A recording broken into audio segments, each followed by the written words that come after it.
Assalamualaikum warahmatullahi wabarakatuh.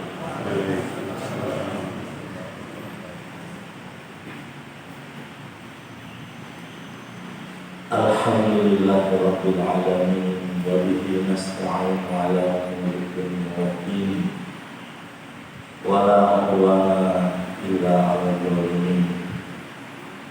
Asyhadu an la ilaha illallah wahdahu la syarika lah wa asyhadu anna Muhammadan abduhu wa rasuluhu la nabiyya ba'dah.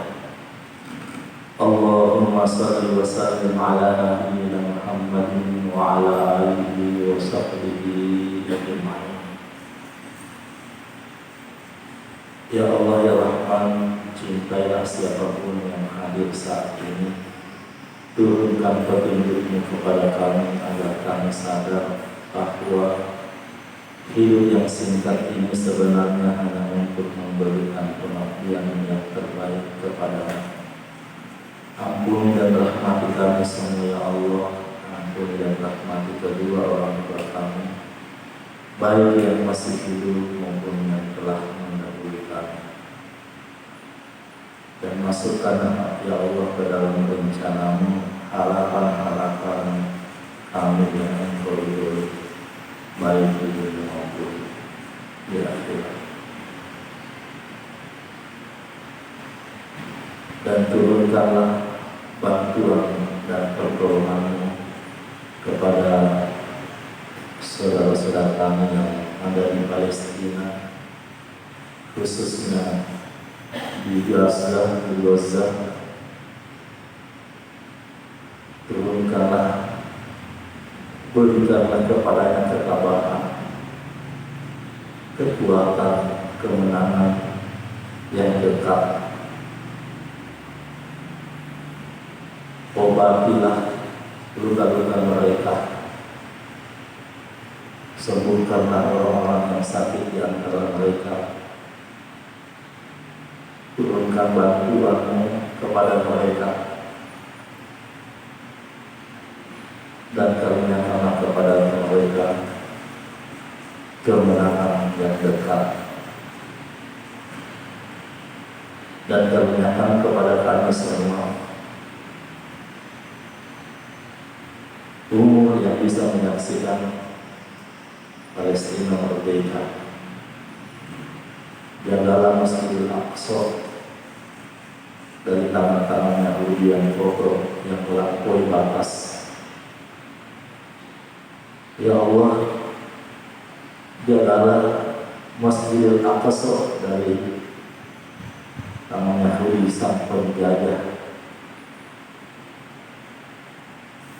Ya Allah ya Rabb, kembalikanlah Masjidil Aqsa ke tangan orang-orang yang beriman. Ya Allah ya Rahman, ya Aziz, ya Jabbar, ya Muntaqim, kuatkanlah, kokohkanlah Masjidil Aqsa ila yaumiddin, dan berikan kemuliaan kepada kami untuk bisa sholat di dalamnya sebelum Engkau mengambil kami. Amin ya Rabbal Alamin. Kaum muslimin dan muslimah yang dimuliakan Allah Subhanahu wa Ta'ala, pada tahun keempat Hijriyah, ketika Rasulullah SAW hijrah ke Madinah di tahun keempat, datanglah beberapa orang menghadap kepada Rasulullah SAW membawa kabar gembira, wahai Rasulullah, semua orang yang ada di kampung kami telah memeluk Islam, telah masuk Islam. Sekarang mereka butuh pengajar, mereka butuh orang yang bisa mengajarkan Islam kepada mereka, yang bisa mengajarkan mereka Al-Quran. Mendengar berita ini Rasulullah SAW gembira. Lalu dipilihlah beberapa sahabat. Gak tanggung-tanggung Rasulullah SAW memilih 70 sahabat ahli Al-Quran. Ya. Ini ke-70 sahabat ini ahli Al-Quran karena memang ini ditugaskan untuk mengajar orang yang baru itu masuk Islam nantinya. Saudara-saudara terpilih, lalu mereka berangkat menuju kampung ini. Namun di tengah jalan ketika sampai di Ulu Ma'unah, ketika 70 sahabat ini disuguhi makanan, minuman, ternyata makanan dan minumannya mengandung racun. Setelah semuanya sempoyongan, disitulah 70 sahabat dibantai habis. Semuanya meninggal kecuali satu orang. Meninggal semuanya kecuali satu. 69 ahli Al-Quran yang diutus oleh Rasulullah, yang dipilih langsung oleh Rasulullah. Dan 69 itu meninggal dan sisa hanya satu. Setelah berita ini sampai di Madinah, ya, disitulah Rasulullah SAW melakukan qunut nazilah. Gak tanggung-tanggung sebulan penuh. Sebelumnya ada sahabat terbunuh dibantai 10 orang. Nabi qunut nazilah itu tidak terlalu lama. Tetapi ketika dibantai 70 ahli Al-Quran, Rasulullah SAW berqunut nazilah. Ya, seperti yang dilakukan imam ini adalah tadi qunut nazilah juga.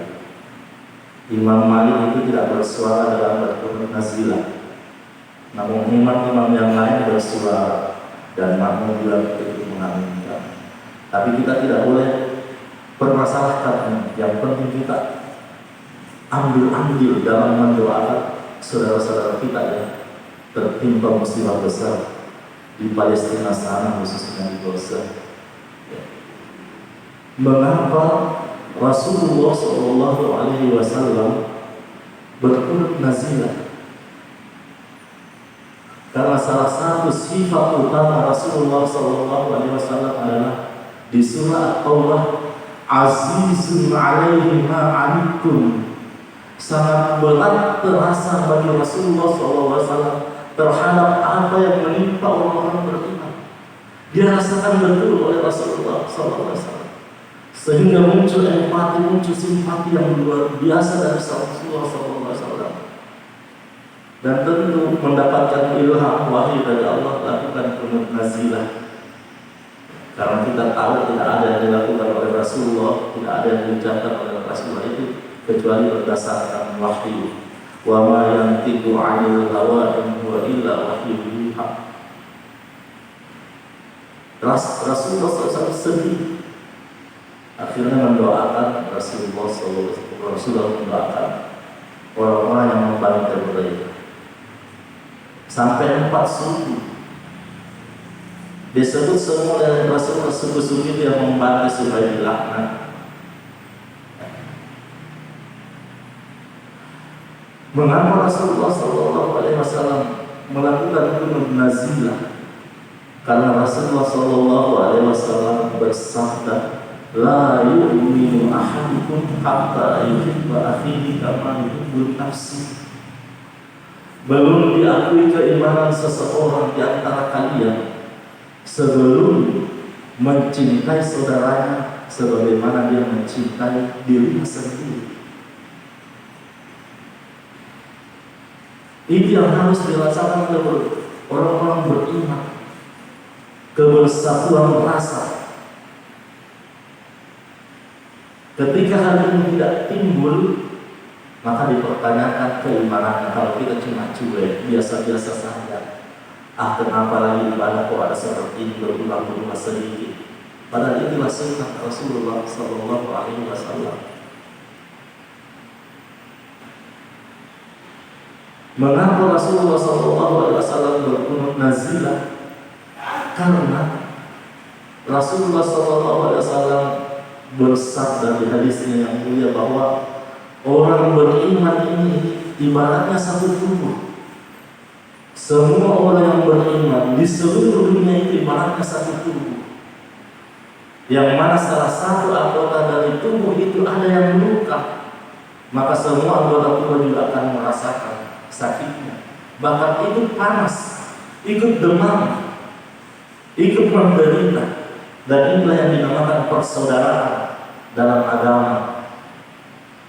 Lalu kalau kita,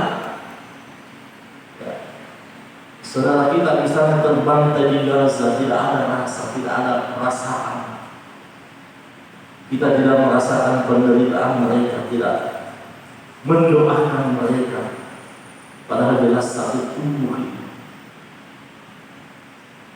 Di Gaza termasuk tubuhnya orang-orang beriman dilukai, 70 tahun lebih dijajah, terus menerus dicicil warganya, dibunuh dan tidak diekspos. Dulu itu tidak ada kabar, anak bayi yang masih menyusui dibunuh. Sekarang ini puncaknya 20 tahun, 20 hari terakhir ini pembantaian besar-besaran dilakukan oleh Yahudi Israel. Mengapa? Karena dia putus asa di mana ini yang menyerang mereka, padahal bagi yang terjajah menyerang itu halal. Memerdekakan tanah kita itu adalah halal, memang harus kita merdekakan, memang kita harus lawan penjajah. Namun bagi penjajah, menjajah adalah sudah haram, apalagi yang lain-lainnya, segalanya dihantam. Ketika Israel putus asa di mana ini aman sembunyi, udah dia membabi buta, dia habisi sembarang. Ya. Beberapa hari yang lalu kita dengar rumah sakit Al-Ahli yang dibangun oleh Arab Saudi, ya rumah sakit kita juga sudah hancur yang dibangun oleh Indonesia. Padahal peraturan internasional ini rumah sakit tidak boleh diapa-apain, karena di dalamnya orang-orang luka, ahli medis di situ. Bahkan ambulans lagi tidak boleh dihantam, dibom. Itu sudah 65 ambulans dihabisi sama Israel. Rumah sakit Al-Ahli Muhammad Hussein yang tinggal 12 tahun sama 14 orang, dalam satu hari itu 500 orang lebih sekejap meninggal.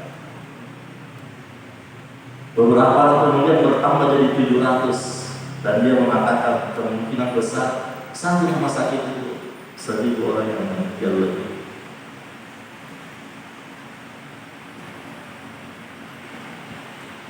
Bayi-bayi yang menyusui, wanita-wanita lemah, orang tua, bahkan orang-orang lemah, orang-orang terluka. Ada orang yang berdiri di reruntuhan. Lalu jurnalis bertanya kepadanya, kenapa kau berdiri di sini? Dia bilang, ini rumahku. Anak dan istri itu ada di dalamnya ketika rumahku ini kena roket atau bom.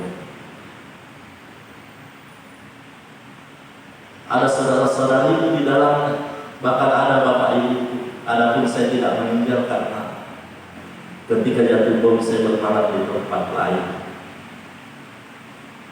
Namun dalam kondisi seperti itu, dia masih selalu mengucapkan kata hamdalah, alhamdulillah ala kulli hal. Segala puji bagi Allah di semua keadaan. Segala puji bagi semua keadaan. Padahal dia sudah pernah merengek-rengek, tapi ada keimanan, ada doa-doa orang beriman, ada doa-doa pejuang, ada doa janda yang didengar oleh Allah, sehingga mereka kuat. Bahkan mereka terkadang ceria menerima takdir seperti itu. Masih selalu mengucapkan alhamdulillah setelah mengucapkan istri dan anak-anak saya habis, orang tua saya, saudara-saudari saya bersama meninggal semua. Karena kenapa mereka sempat tersenyum mengucapkan hamdalah? Karena dia yakin kematiannya itu mengantarkannya ke surga, karena ini adalah syahid. Dia gembira, satu syahid bisa memberi 70 keselamatan dan keluarganya yang dia pilih untuk masuk ke surga. Mungkin kita semua tahu melalui YouTube, karena pasti kita ikuti terus ini berita. Ada juga seorang perawat, ya, sedang merawat, tiba-tiba dia dengar suaminya syahid, masih pakaian putih, dia dengar suaminya syahid, lalu keluar. Sebagai manusia biasa, dia juga meneteskan air mata, tapi tetap ada kalimat alhamdulillah, suamiku syahid, dia telah mendapatkan surga. Dia lihat anaknya kejauhan, dia panggil anaknya yang perempuan, wahai anakku mendekat, ayahmu telah syahid, ayahmu telah mendapatkan surga. Lalu keduanya berpelukan sambil meneteskan air mata, tapi tetap keluar kata-kata hamdalah.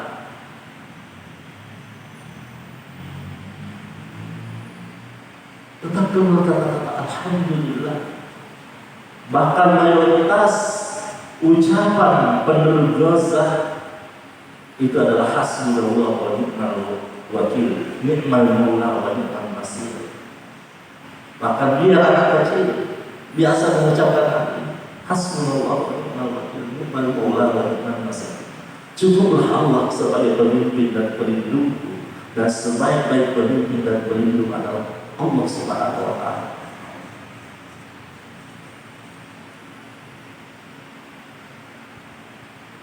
Obrolan anak-anak di sana disampaikan oleh Ustaz Adi Hidayat yang masih, karena namanya anak-anak setelah rombongan itu di pagi hari masih main-main lagi. Ketika datang pesawat, langsung dia berkata, pesawat itu yang membawa bom, di situ namaku tertulis. Lalu teman obrolannya yang masih kecil dia berkata, bukan namamu, tapi namamu yang tertulis di sana. Mereka menunjukkan sesuatu yang sangat dahsyat, yang sangat besar, yaitu syahid. Ada juga umur 10 tahun laki-laki sudah sekarat, tapi di bibirnya masih ada ucapan, dia ulang-ulang terus menjelang kematiannya, Allahu Akbar, Allahu Akbar, Allahu Akbar, Allahu Akbar, lalu meninggal dunia. Ada dua anak perempuan yang berjalan sendiri dengan beberapa lukanya, jalan sendiri ke rumah sakit, tidak ada yang antar.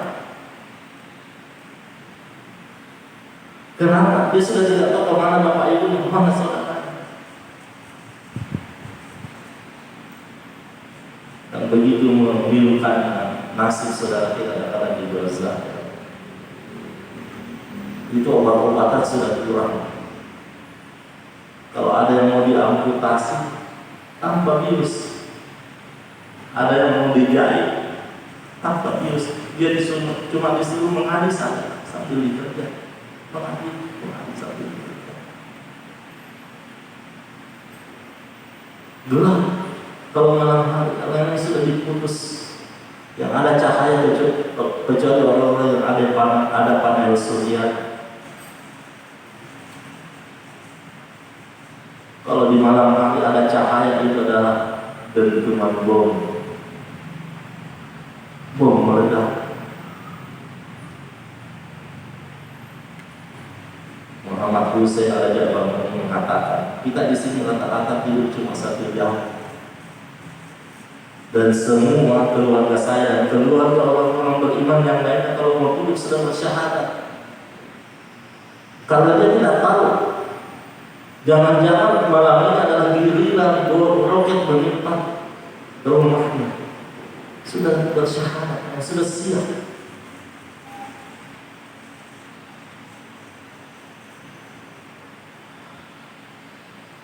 Di sini perlunya doa dari kita, karena harta diri kita tidak bisa, minimal doa harus kita panjatkan sebagai bentuk kepedulian, doa yang tulus,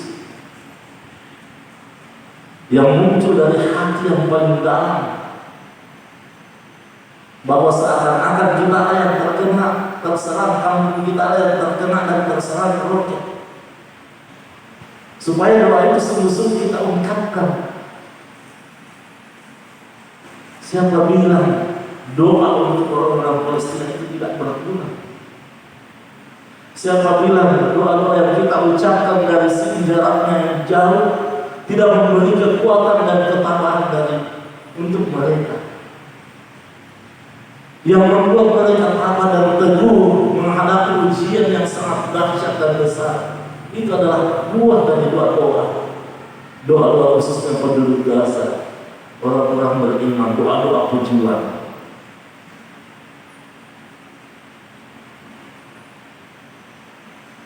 Doa itu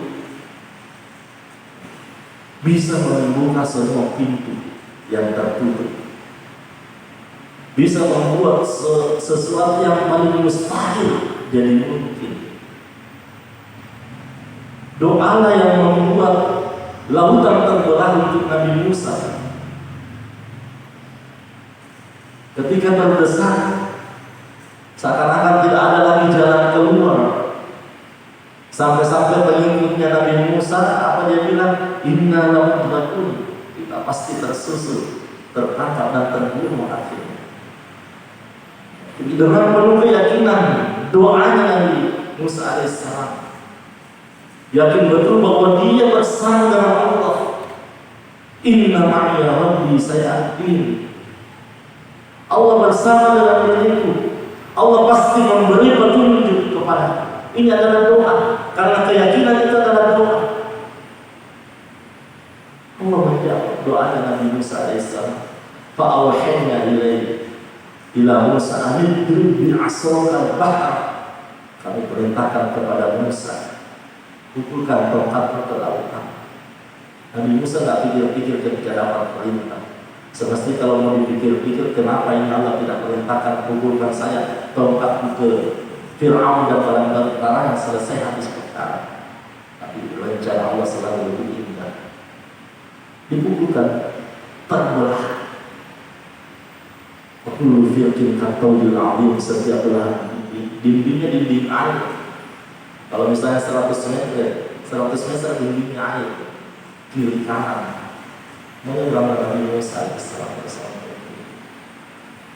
Nabi Musa selamat dalam kondisi keadaan yang sama. Allah membuat dua keadaan, orang-orang beriman selamat, orang-orang kafir Fir'aun dan barang-barang ditenggelamkan semua. Doalah yang membuat api menjadi dingin untuk Nabi Ibrahim. Nabi Ibrahim cuma berdoa, hasbunallah, cukuplah Allah yang menjadi dingin. Allah menjawab, muniban dan masalah ala Ibrahim. Padahal api itu sudah membakar tali, membakar kayu bakar. Nabi Musa Nabi Ibrahim alaihissalam tidak tertahan. Doalah yang membuat Nabi Yunus yang sudah ditelan oleh ikan raksasa dimuntahkan kembali. Di dalam perut ikan dia berdoa, la ilaha illa anta subhanaka inni kuntu minadh dhalimin. Lalu Allah pun memerintahkan ikan besar itu memuntahkannya kembali ke daratan. Karena bisa saja dimuntahkan di tengah laut, apalagi kalau di tengah laut mati juga. Jadi jangan pernah anggap enteng doa yang kita ucapkan.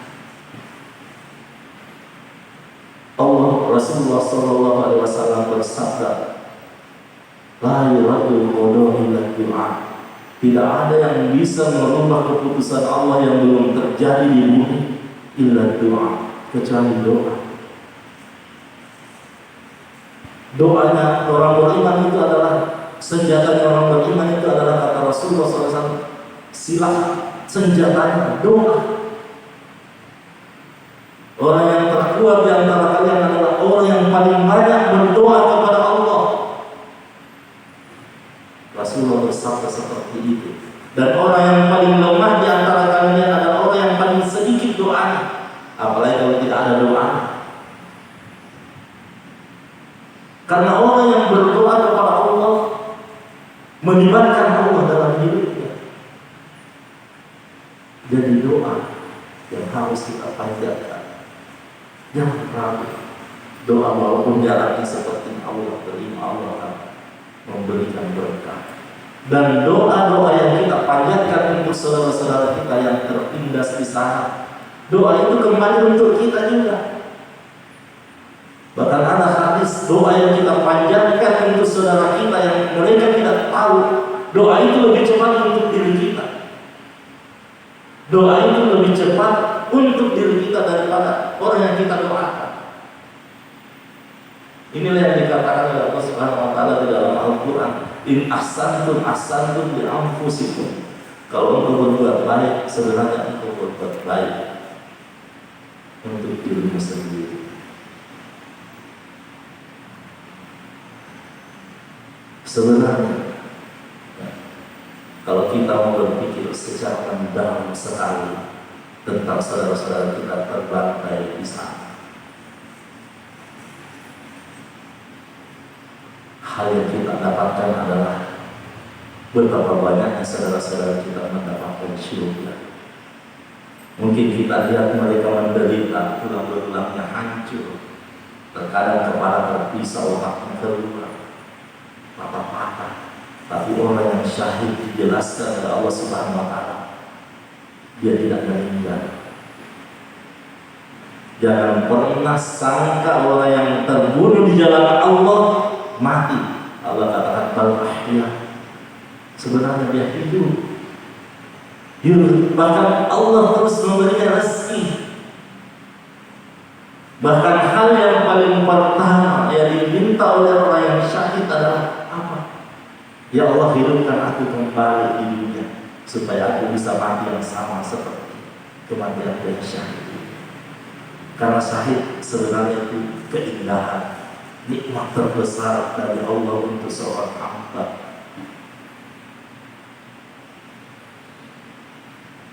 Mungkin di keadaan kita sebenarnya kalau kita mau merenungkan secara mendalam, lebih menyedihkan kalau ternyata di rumah kita ada orang yang tidak sholat.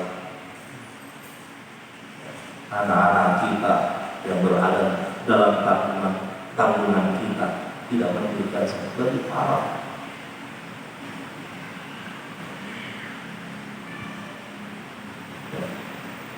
Kemana anak-anak kita, cucu-cucu kita yang laki-laki semestinya harus ada di masjid semua. Kita merenungkan ini lebih parah ini. Lain kalau kita selalu doakan terus, nasihati terus, kalau kita juga cuek dan tidak peduli. Nabi Nuh alaihissalam berdakwah 950 tahun dan anaknya tidak beriman sampai detik-detik terakhir meninggalnya anaknya. Nabi Nuh alaihissalam masih mengajak, masih memberi nasihat. Wahai anakku, naik ke perahu bersama orang-orang yang beriman dengan penuh kecongkakan, dan dia tidak tahu bahwa ini adalah nasihat terakhir karena tidak ada yang tahu di mana tempat kematian. Dia masih sombong angkuh karena melihat masih ada gunung yang belum tenggelam. Lalu berkata, sa'awi ila jabalin ya'asimuni minal ma'. Saya akan berenang ke gunung itu yang akan menyelamatkan aku dari banjir yang besar. Bapaknya masih berkata kepada, ya bunai wahai anakku, la asim al-yawm, hari ini tidak ada yang bisa selamat dari Allah Subhanahu wa taala kecuali yang naik perahu, naik ke kapalku. Yang selamatnya naik semua akan mati. Tak lama sesudah nasihat terakhir itu keluar dari seorang ayah yang sangat mencintai anaknya. Wahala bainahuma al-mawj. Lalu keduanya dipisahkan oleh ombak yang besar. Fakana minal mughraqin. Dan termasuklah anaknya orang yang tenggelam. Di sisi Nabi Nuh alaihissalam juga bingung, ya. Mungkin bisa dikatakan sedikit protes kepada Allah. Sebelumnya saya mendapatkan janji bahwa semua keluarga itu selamat. Tapi kenapa ini anak kandungku ini tidak selamat, ini tenggelam? Allah tahu gejolak hati Nabi Nuh alaihissalam. Sampai-sampai berkata Nabi Nuh alaihissalam, "Inna wa'adakal haq," janjimu benar. Lalu Allah memberi nasihat, dan ini pelajaran yang sangat penting untuk kita semua. Allah memberi nasihat kepada Nabi Nuh, "Ya Nuh, innahu laysa min ahlika." Anak yang tenggelam itu bukan termasuk daripada keluarga. Apa sebab? Innahu amalun ghairu shalih. Karena anakmu termasuk orang yang buruk amalnya, tidak percaya kepada aku, tidak percaya kepada aku, dan tidak percaya kepada aku juga. Di sini memberi pelajaran yang terbesar kepada kita bahwa ikatan persaudaraan yang terkuat adalah akidah, bukan nasab, bukan kekerabatan. Di sini Allah berfirman di surah Al-Hujurat, "Innamal mu'minuna ikhwah." Semua orang beriman itu bersaudara. Kita semua keluarga, hakikatnya seperti itu. Bersaudara. Kaum muslimin dan muslimat yang mudah-mudahan dirahmati oleh Allah Subhanahu wa taala.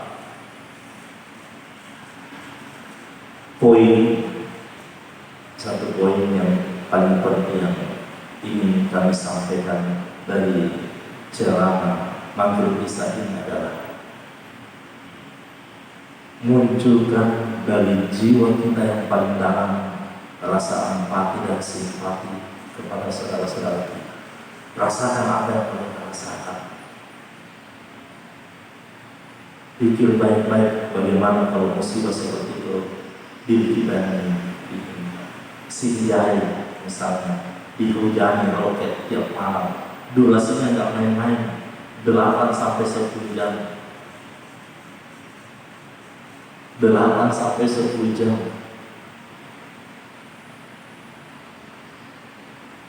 Di sana ngomongin namanya ya, istri orang Palestina.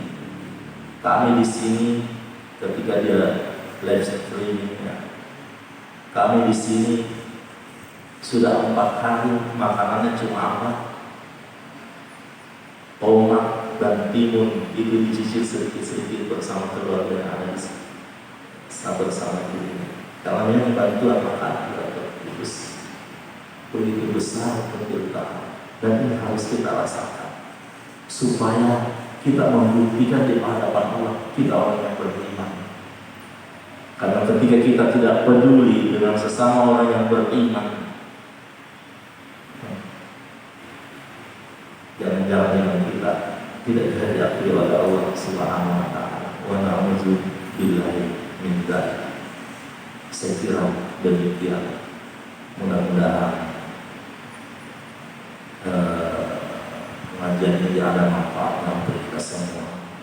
Dan sekali lagi terus doakan saudara-saudara kita yang ada di sana, khususnya di sujud-sujud terakhir di sholat sunnah kita. Kasih masuk mereka, doakan, dan doa-doa yang kita lakukan untuk saudara-saudara kita kembali kepada kita, bahkan lebih cepat doa itu untuk kita. Kira demikian karena sudah lewat waktu 1 menit katanya tadi.